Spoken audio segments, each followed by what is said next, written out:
সারা ভারতবর্ষ সারা রাজ্যে এবং এই শহরেও গরমের তীব্র দাহতে মানুষ কিন্তু খুব অতিষ্ঠ এবং বিশেষ করে সেটাকে সামনে রেখে আজকে ত্রিপুরা ডিস্ট্রিবিউটার উদ্যোগে 5টি পয়েন্টে আগরতলা শহরে তারা ঠান্ডা পানি বিতরণ করছেন 75 মানুষের মধ্যে, যাতে শান্তিতে কিছুটা তারা স্বস্তি নিঃশ্বাস নিতে পারে এই তীব্র গরমে।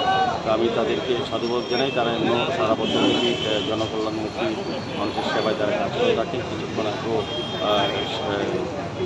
2 নম্বর ওয়ার্ডের কর্পোরেটর মাননীয় আসাদুদ্দিনের চেয়ারম্যান সমাজের উদ্যোগে উদ্যোগে এই ধরনের প্রোগ্রাম নেওয়া হচ্ছে। আমি সাধুভাবে বলবো সারা রাজ্যে যারা সমাজসেবী সংগঠন, বিভিন্ন ক্লাব, বিভিন্ন প্রতিষ্ঠান এই ধরনের যেমন অ্যাসোসিয়েশনের মধ্যে তারা কিন্তু এগিয়ে এসেছে। আমার খুব ভালো লাগলাম, যাদের অনেক ধন্যবাদ জানাই। মানুষ অন্তত শান্তি পাবেন এই তীব্র দাহর মধ্যে নিস্তার পাবেন, তারা শান্তি পাবেন। তরমুজ দিয়েছে, তাকে পানীয় দিয়েছে, খাবার দিয়েছে, বিভিন্ন ফুল দিয়েছে। খুব ভালো লেগেছে যে এই ধরনের উদ্যোগটাই করা উচিত সমস্ত মানুষের দিকে তাকিয়ে, এবং তারা যে সামাজিক কর্তব্য দায়িত্ব পালন করছেন এই গরমের মধ্যে, এটা কিন্তু খুব ভালো লাগছে।